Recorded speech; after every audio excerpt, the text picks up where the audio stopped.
오늘 주와 함께 있으리라 이런 제목으로 함께 하나님의 말씀을 나누겠습니다. 기독교는 역설의 종교입니다. 우리가 흔히 생각하는 것과 좀 다르게 진리를 이야기합니다. 가장 대표적인 게 아마 죽음이지 않을까. 모든 사람들이 죽음을 두려워합니다. 적극적으로 죽음을 피하기를 원합니다. 할 수 있다면 좀 더 이 땅에 살아가기를 원합니다. 우리가 흔히 하는 고백 중에 이런 고백이 있죠. 똥밭에 굴러도 이승이 낫다. 그래서 사람들이 아마 공통적으로 지니고 있는 생각이 아닌가 생각합니다. 근데 성경의 가르침은 좀 다릅니다.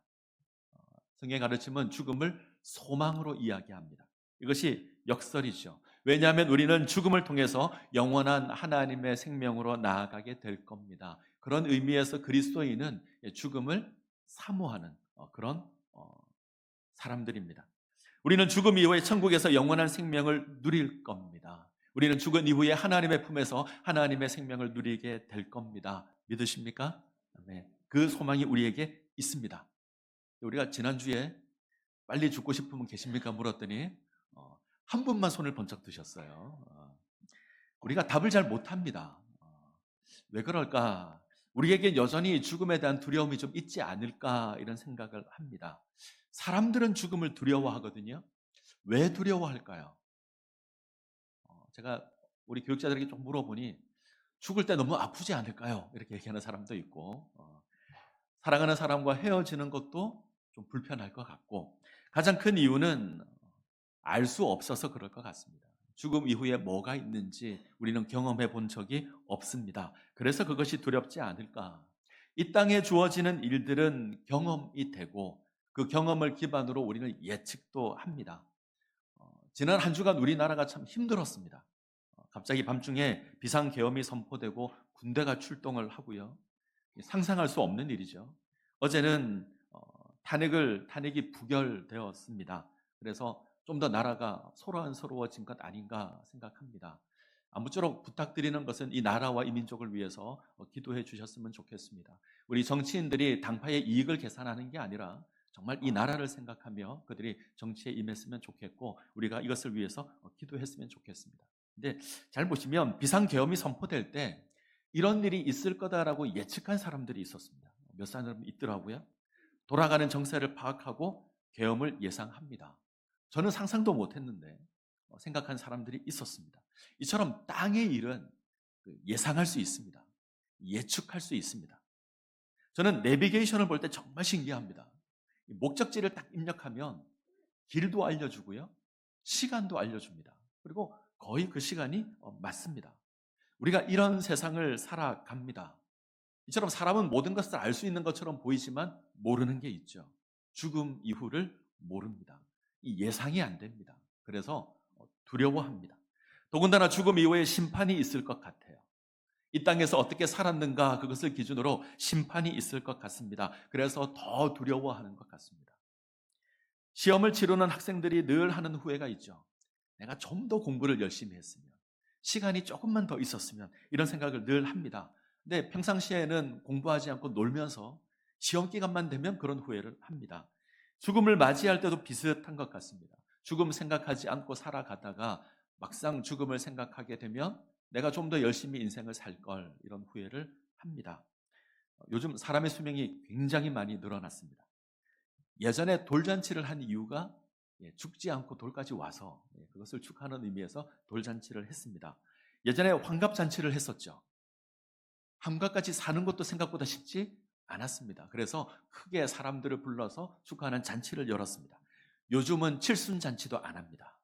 그 정도로 사람의 수명이 많이 늘었고요. 요즘 70대는 예전 70대와 다릅니다. 훨씬 더 건강하고 일도 얼마든지 할 수 있을 것 같습니다. 그래서 사람들이 이제 관심을 가지는 건 이제 노후 대책에 관심을 가지죠. 예전에 노후 대책 이런 말이 잘 없었습니다. 그때까지 사는 것도 쉽지 않았거든요. 근데 요즘은 걱정을 합니다. 젊을 때는 걱정 없이 살아갔는데 나이가 들면 그러지 못할 것 같습니다. 돈이 좀 필요할 것 같고 그래서 연금을 들어야 한다 이렇게 말하는 사람도 있습니다. 근데 정말 중요한 건 노후 대책이 아니라 사후 대책이 필요합니다. 죽음에 대한 대책을 세워야 합니다. 사람들은 죽음을 기억하지 않고 살아가지만 모든 사람은 반드시 죽음을 맞이할 겁니다. 모든 사람은 하나님 앞에 세워질 때가 있습니다. 하나님의 심판대 앞에 세워질 그 날이 있습니다. 한 사람도 예외는 없습니다. 때문에 죽음을 기억하고 살아야 합니다. 죽음을 기억하고 사는 것, 이것을 이제 라틴어로 메멘토 모리라고 합니다. 메멘토 모리는 죽음을 기억하라 혹은 죽을 것을 기억하라. 이것을 기억하고 살라는 겁니다. 우리가 지닌 구약 성경에 전도서라고 있습니다. 이 전도서의 중심 주제 가운데 하나가 메멘토 모리입니다. 죽음을 기억하라. 이 땅에 주어진 모든 것이 헛된 것이다. 다 사라질 것이다. 그리고 모든 인생은 죽음 앞에 서게 될 것이다. 이 죽음을 기억하라. 표현을 바꾸면 하나님을 기억하라. 이런 뜻입니다. 죽음을 기억하고 하나님 앞에 세워질 것 기억하고 내게 주어진 하루를 충실하게 살아야 합니다. 이것이 사후 대책이 될 겁니다. 이 메멘토 모리를 상징하는 그림이 있는데 제가 하나 골라왔습니다. 해골이 있고 모래시계가 있고요. 시든 꽃이 있습니다. 그리고 촛대가 있습니다. 이 그림을 통해서 죽음을 기억하라는 겁니다. 해골과 뼈는 죽음을 의미합니다. 모래시계는 죽음의 시간이 다가오고 있다. 시든 꽃은 인생의 화려함은 덧없는 것이다. 언젠가는 시들 거다. 촛불에 불이 꺼지듯 생명도 끝날 때가 있다. 죽음을 기억하고 살라는 겁니다. 자, 이런 의미에서 그리스도인은 사후 대책이 준비된 사람들입니다. 아니십니까? 죽음의 문제가 해결된 자들입니다. 예수 그리스도의 십자가와 부활로 우리는 죽음의 문제가 해결되었습니다. 우리는 죽음이 두려운 것이 아니라 우리에게 죽음은 소망입니다. 죽음은 죄의 형벌이 아니라 하나님의 영원한 생멸로 나아가는 것입니다. 믿습니까? 믿으셔야 합니다. 예수 그리스도의 십자가의 죽음과 부활이 이것을 가능하게 했습니다. 예수님께서 나의 죄를 대신해서 십자가에서 고난당하셨습니다. 내가 받을 죄의 형벌을 우리 주님께서 이미 받으셨습니다. 죽으셨고요. 죽음의 권세를 깨뜨리시고 사흘 만에 부활하셨습니다. 우리는 이 죽음의 권세를 두려워할 이유가 없습니다. 우리 주님 부활의 첫 열매가 되셔서 우리도 이 부활 가운데 참여하게 될 겁니다. 이것이 우리가 지니고 있는 소망입니다. 이 소망을 붙드셔야 합니다. 오늘은 이 죽음과 부활의 소망, 이것을 함께 나누려고 합니다. 우리가 대하는 성경이 데살로니가 전서인데 바울이 데살로니가 교회에 보낸 편지입니다. 데살로니가 교회 그러면 고난을 생각하시면 됩니다. 가장 많은 고난을 받았던 교회 가운데 하나가 데살로니가 교회입니다. 바울이 복음을 전한 지 3개월 정도 되었을 때 이 건달들, 불량배가 교회를 습격합니다. 믿는 자들이 감옥에 갇히고요. 바울 일행은 급하게 몸을 피했습니다. 자, 몸을 피한 바울 일행이 교회가 너무 걱정이 되는 거예요. 고난 가운데 급하게 도망을 쳤고 믿는 자들은 갇혔고 교회는 황폐하게 되었습니다. 그래서 디모데를 보내어서 교회 상황을 파악하게 합니다. 디모데가 데살로니가 교회가 고난 가운데 믿음을 지키고 있다, 이 소식을 가지고 와요. 너무나 기뻤을 겁니다. 그리고 두 가지 질문을 보냅니다. 데살로니가 교회가 바울에게 두 가지 질문을 보냅니다. 이 상황에서 기록된 것이 데살로니가 전서입니다. 먼저는 교회를 위로하고 격려하죠. 너희가 고난 가운데 믿음을 지니고 있다는 소식을 들었다. 너희에게 믿음의 역사가 있고 사랑의 수고가 있고 소망의 인내가 있다. 이렇게 칭찬합니다. 그리고 교회가 보내온 질문에 답을 하죠. 데살로니가 교회가 보내온 질문은 종말과 관련된 두 가지 질문입니다. 자, 질문의 내용을 보면 첫 번째는 우리 주님 재림하기 전에, 화면 띄워주세요. 우리 주님 재림하기 전에 먼저 죽은 자들 어떻게 되는가? 초대교회 성도들은 자신들이 살아있을 때 예수님 재림한다고 생각했습니다. 예수님 곧 오실 거다, 이렇게 생각했습니다. 그런데 같이 믿는 자 중에 죽는 자들이 생긴 거예요. 아마 박해 가운데 죽은 것 같습니다. 이에 대해서 묻는 겁니다. 과연 죽은 자들 어떻게 되는가? 이 사람도 하나님 나라의 기업 받을 수 있는가? 이 사람들이 구원을 받는다고 하면 살아있는 사람보다 손해보는 것 아닌가? 이런 생각들이 듭니다. 그래서 물었습니다. 두 번째 질문은 우리 주님 다시 오신다고 했는데, 예수님 다시 오신다고 했는데 그 시기가 언제인가? 사람들이 가장 궁금해하는 거죠. 이 두 가지를 묻습니다. 조금 구분하면 첫 번째 질문은 개인의 종말에 관한 것이고요. 두 번째 질문은 역사의 종말에 관한 겁니다. 오늘 우리가 살펴볼 건 첫 번째입니다. 주님 오시기 전에 먼저 죽은 자들 어떻게 되는가? 자, 4장 13절을 한번 볼까요? 데살로니가전서 4장 13절. 자, 같이 읽겠습니다. 형제들아, 자는 자들에 관하여는 너희가 알지 못함을 우리가 원하지 아니하노니.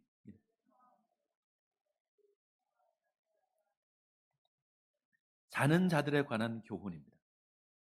먼저 죽은 자들에 대해서 교훈을 하는데 바울은 죽은 자를 자는 자 이렇게 표현합니다. 잔다는 말은 무슨 말이죠? 다시 깨어난다, 부활한다. 때문에 먼저 죽은 자로 인해서 슬퍼하지 말라. 우리가 이건 말씀의 맨 끝을 보게 되면 서로 위로하라. 우리에게는 소망이 있습니다. 죽음이 끝이 아닙니다. 죽은 우리가 다시 일어나게 될 겁니다. 이 소망이 있습니다. 그러기에 위로하라. 너무 슬퍼하지 말라. 자, 14절로 가죠. 14절 같이 읽습니다. 우리가 예수께서 죽으셨다가 다시 살아나심을 믿을진대 이와 같이 예수 안에서 자는 자들도 하나님이 그와 함께 데리고 오시리라. 자, 바울은 복음 이야기합니다. 복음이 뭐죠? 예수 그리스도께서 우리 죄를 위하여 죽으셨고 장사 지낸 바 되었다가 다시 살아나셨다는 겁니다. 예수님 죽으셨고요. 다시 살아나셨습니다. 그렇다면 그를 믿는 우리도 죽음에서 부활할 겁니다. 바울의 논리가 여기 있습니다. 그리스도께서 죽은 자 가운데 다시 살아서 잠자는 자들의 첫 열매가 되셨습니다. 우리도 그를 따라서 동일하게 부활하게 될 겁니다. 우리 주님 다시 이 땅에 임할 때에 죽은 자들도 일어나서 함께 임하게 될 겁니다. 15절 같이 읽습니다. 우리가 주의 말씀으로 너희에게 이것을 말하노니 주께서 강림하실 때까지 우리 살아남아 있는 자도 자는 자보다 앞서지 못하리라. 우리 주님 재림하실 때 살아남은 자가 먼저 살아남아 있는 자가 죽은 자보다 앞서지 못할 겁니다. 예수님 재림을 눈으로 목격하는 자가 그 전에 죽은 자보다 앞서지 않는다는 거예요. 정확하게 표현하면 살아남아 있다는 자가 우선되지 않고요. 먼저 죽었다고 해서 손해보지도 않습니다. 주께서 호령과 천사장의 소리와 하나님의 나팔로 친히 하늘로 강림하실 때에 죽은 자들이 먼저 일어날 겁니다. 주님 영접할 겁니다. 그 후에 살아남은 자도 공중에서 주를 영접하게 될 겁니다. 바울이 고백하는 게 뭐냐고 하면 우리 주님 재림하실 때 살아남아 있다고 해서 특별한 혜택을 누리는 것도 없고 먼저 죽었다고 해서 손해보는 일도 없을 겁니다. 같은 구원을 누릴 겁니다. 자, 17절을 볼까요? 같이 읽습니다. 그 후에 우리의 살아남은 자들도 그들과 함께 구름 속에 끌어올려 공중에서 주를 영접하게 하시리니 그리하여 우리가 항상 주와 함께 있으리라. 주 안에서 죽은 자들 먼저 일어납니다. 그 후에 살아남은 자들이 공중에서 주를 영접하게 될 겁니다. 중요한 게 있습니다. 함께 합니다. 우리는 주 안에서 먼저 죽은 자들과 함께 주를 영접하게 될 겁니다. 이것으로 우리가 항상 주와 함께 있을 겁니다. 먼저 죽은 자들과 함께 하고요. 우리 모두가 주님과 함께 할 겁니다. 하나님의 백성으로 부름을 입은 자들은 하나님의 구원에서 그 누구도 예외가 되지 않을 겁니다. 먼저 죽었다고 해서 제외되는 일 없습니다. 살아남아 주님의 재림을 맞이한다고 해서 특별할 것도 없습니다. 같습니다. 이제 우리가 부활에 대해서 한번 생각을 해보죠. 고부간의 갈등이 아주 심한 집이 하나 있었습니다. 며느리는 예수 믿지 않는데 예수 믿는 집으로 시집을 와서 이제 신앙생활을 하게 되었습니다. 그래서 억지로 신앙생활을 하죠. 근데 또 시집살이가 그렇게 또 호락호락하지 않습니다. 너무너무 힘들었어요. 시어머니로 너무 힘들었는데 이 시어머니가 늙어서 병에 걸렸고 하나님의 부름을 받았습니다. 장례 예식을 치렀습니다. 장례 이후에 이제 교회 목사님께서 이 가정을 위로하기 위해서 신방을 왔고 예배를 드립니다. 우리 찬양대가 찬양한 찬송가 180장을 찬양합니다. 하나님의 나팔 소리 전지 진동할 때에 찬양하는데 며느리 표정이 별로 안 좋아요. 그래서 목사님 생각하기에 시어머니를 잃어서 먼저 보내드려서 속이 상했나 보다, 너무 상심하나 보다 이렇게 생각합니다. 그래서 더 힘을 내어서 위로가 되라고 더 크게 나팔 불 때 나의 이름, 나팔 불 때 나의 이름, 나팔 불 때 나의 이름, 부를 때에 잔치 참여하겠네. 찬양을 했어요. 1절이 마칠 때쯤 되자 며느리 표정이 더 심각해졌어요. 2절을 시작하려고 하는데 갑자기 손을 막 흔듭니다. 부르지 말래요. 목사님이 당황해서 왜 그러십니까? 물었습니다. 집사님 왜 그러십니까? 그러니 2절 가사 때문에 부르면 안 된대요. 2절 가사가 이렇게 시작합니다. 무덤 속에 잠자던 자 그때 다시 일어나. 시어머니 다시 살아날까 봐. 예, 지어낸 얘기가 아니고요. 진짜 있었던 일입니다. 몇 년 전에 저도 전해 들은 이야기이긴 한데 이 며느리는 죽음에 대해서 잘못 이해하고 있습니다. 부활 그러니 그대로 살아날 거라고 생각을 한 겁니다. 시어머니가 그 모습 그대로, 그 성격 그대로 살아날 거라고 그 시어머니와 천국에서 같이 괴로운 거예요. 우리 몸 그대로 부활하지 않을 겁니다. 많은 사람이 화장하면 안 된다라고 생각하는데 그 몸이 그대로 부활한다고 생각해서 화장하면 안 된다고 생각합니다. 아닙니다. 전혀 다른 몸으로 부활하게 될 겁니다. 우리 주님 영광 가운데 임하실 때에 우리 몸이 변화될 겁니다. 이유는 분명합니다. 우리 육신은, 이 죄의 육신은, 이 연약한 육신은 하나님의 나라를 받을 수 없습니다. 그래서 신령한 몸으로 변화되게 될 겁니다. 부활할 겁니다. 우리 영혼도 온전하게 변화할 겁니다. 우리의 모든 성격도 남아있지 않을 겁니다. 고약한 시어머니의 성격도 그 나라에는 없을 겁니다. 자, 고린도전서 15장 52절 제가 읽겠습니다. 나팔 소리가 나매 죽은 자들이 썩지 아니할 것으로 다시 살아나고 우리도 변화되리라. 먼저 죽은 자들이 썩지 않을 모습으로 살아날 겁니다. 이게 부활입니다. 그리고 살아남은 자도 변화될 겁니다. 고린도전서 15장 42절에서 44절. 자, 조금 길지만 같이 읽겠습니다. 죽은 자들의 부활도 그와 같으니 썩을 것으로 심고 썩지 아니할 것으로 다시 살아나며 욕된 것으로 심고 영광스러운 것으로 다시 살아나며 약한 것으로 심고 강한 것으로 다시 살아나며 육의 몸으로 심고 신령한 몸으로 다시 살아나나니 육의 몸이 있은즉 영의 몸도 있느니라. 우리는 영광스러운 모습으로 부활하게 될 겁니다. 썩을 것으로 심지만 썩지 않을 것으로 부활할 겁니다. 흙으로 지음받아서 흙으로 돌아갈 수밖에 없지만 우리의 부활의 몸은 그렇지 않을 겁니다. 신령할 겁니다. 죄가 있는 욕된 것으로 심지만 영광스러운 것으로 부활할 겁니다. 병에 걸리고 약한 몸이지만 강한 몸으로 부활할 겁니다. 몸에 불편함이 있으신 분들은 이 소망 지니시기 바랍니다. 그 나라에서는 아픈 것 없습니다. 죽을 수밖에 없는 몸이지만 신령한 몸으로 부활하게 될 겁니다. 우리가 상상할 수 없는 모습으로 부활하게 될 겁니다. 나비 아시죠? 나비는 참 아름다운 곤충인데 한 마리의 나비가 되기 위해서 3단계를 걸칩니다. 4단계를 걸칩니다. 알에서 부활해서 애벌레가 되고요. 번데기가 되고요. 나비가 됩니다. 그런데 번데기가 되면 이게 죽은 것 같아요. 오랜 시간 동안 꼼짝도 하지 않고 매달려만 있습니다. 죽은 것 같습니다. 그런데 이 시간이 지나면 아름다운 화려한 나비가 됩니다. 우리 육신도 죽어서 기다림의 시간을 보내게 될 겁니다. 그러나 때가 되면 우리는 아름다운 나비와 같이 영광스러운 모습으로 부활하게 될 겁니다. 자, 기억하셔야 합니다. 죽음이 끝이 아닙니다. 무덤이 끝이 아닙니다. 우리는 죽음으로 끝날 인생이 아닙니다. 다시 부활하게 될 것이고 하나님의 영광에 참여하게 될 겁니다. 영광의 부활이 있을 겁니다. 그때 주님을 영접하여 영광의 나라에, 하나님의 나라에 거하게 될 겁니다. 그때 우리 모두가 함께 할 겁니다. 앞서 죽은 선조들과 함께 할 것이고요. 함께 우리 주님과 함께 있을 겁니다. 그러기에 위로하셔야 합니다. 과하게 슬퍼하시면 안 됩니다. 사람들은 죽음을 끝이라고 생각합니다.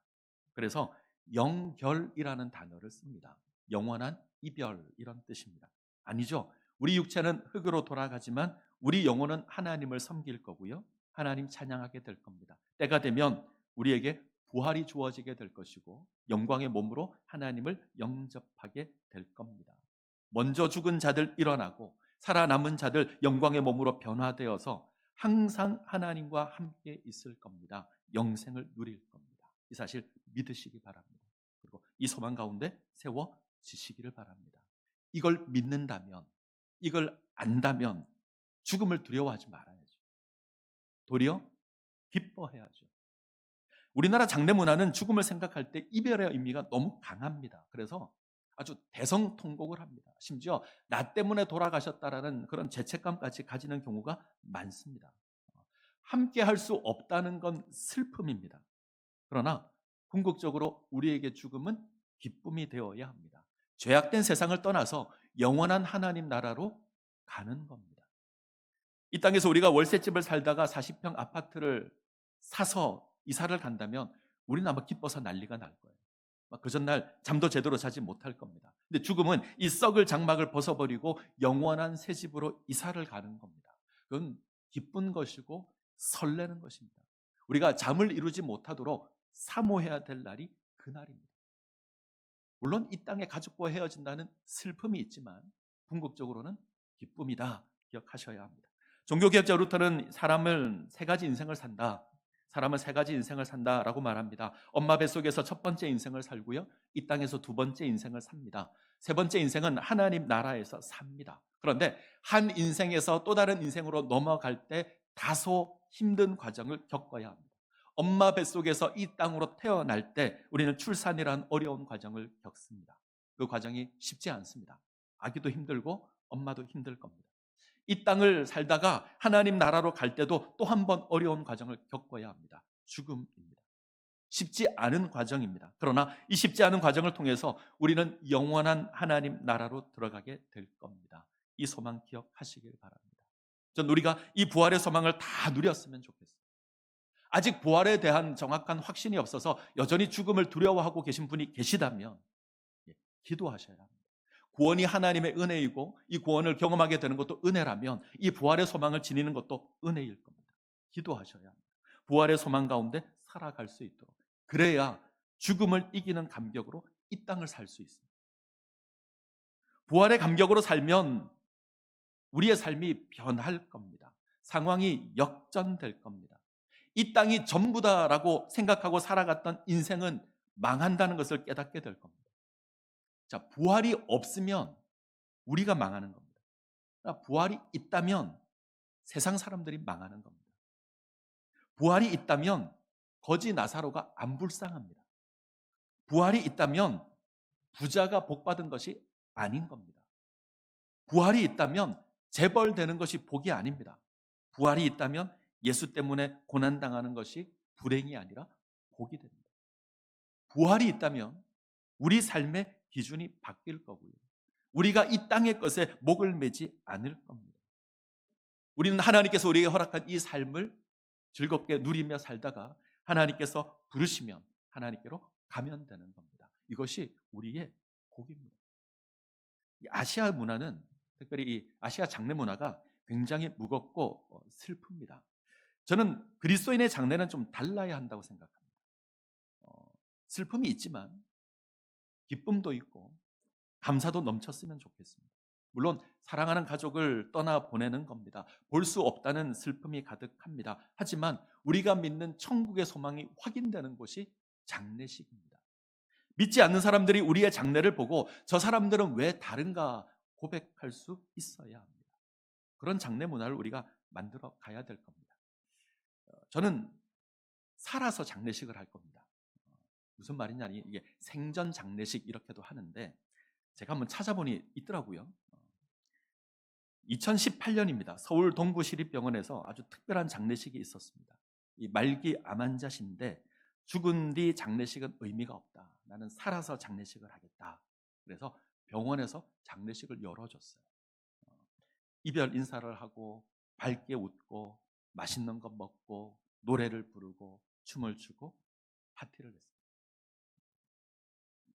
저도 먼 훗날에 생전 장례식을 할 겁니다. 딱히 붙일 이름이 없어서 저는 살아있는 장례식 이렇게 붙였는데, 저도 예상할 수 없게 하나님께서 저를 부르시면 어쩔 수 없지만 제가 자연스럽게 나이가 들게 되면 제가 어느 시점에 이 장례식을 할 겁니다. 제 인생에 특별한 날 잔치가 있었거든요. 제가 태어나고 1살이 되었을 때 저희 부모님이 돌잔치를 여셨습니다. 사진도 있더라고요. 흑백 사진 있으시죠? 자, 제가 결혼을 할 때 사람들을 초청해서 잔치를 했습니다. 저희 집에 첫 딸아이가 태어났을 때, 1살이 되었을 때 파티를 했습니다. 인생에 중요한 일이 있을 때 이렇게 잔치를 합니다. 제가 죽을 때도 그렇게 할 겁니다. 제가 하나님 나라로 들어가는 것을 기념해서 잔치를 할 겁니다. 제가 죽어서 하는 장례식, 저게 무슨 의미가 있겠습니까?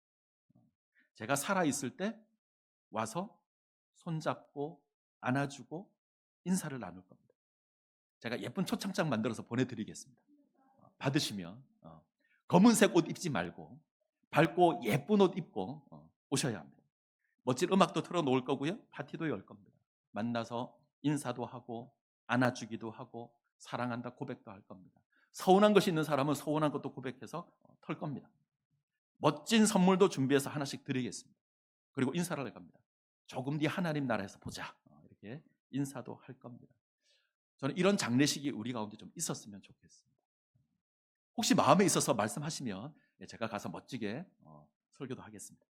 말씀을 맺겠습니다. 우리는 죽음이라는 상황에 직면하게 될 겁니다. 흙으로 온 인생이기에 흙으로 돌아가는 게 정상입니다. 슬픈 것이고 고통스러운 것입니다. 그러나 끝이 아닙니다. 우리는 죽음 이후에 하나님 나라에서 하나님을 예배하게 될 겁니다. 영생을 누리게 될 겁니다. 마지막 때에 우리 주님 다시 오실 때에 신령한 몸으로 부활하게 될 것이고 하나님의 영광 가운데 참여하게 될 겁니다. 그때 우리 모두가 다 함께 할 겁니다.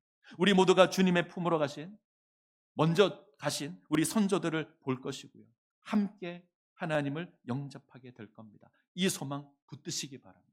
이 부활의 소망으로 살아가시기를 소원합니다. 같이 찬양할까요? 너무나도 아름답도다. 같이 찬양하겠습니다.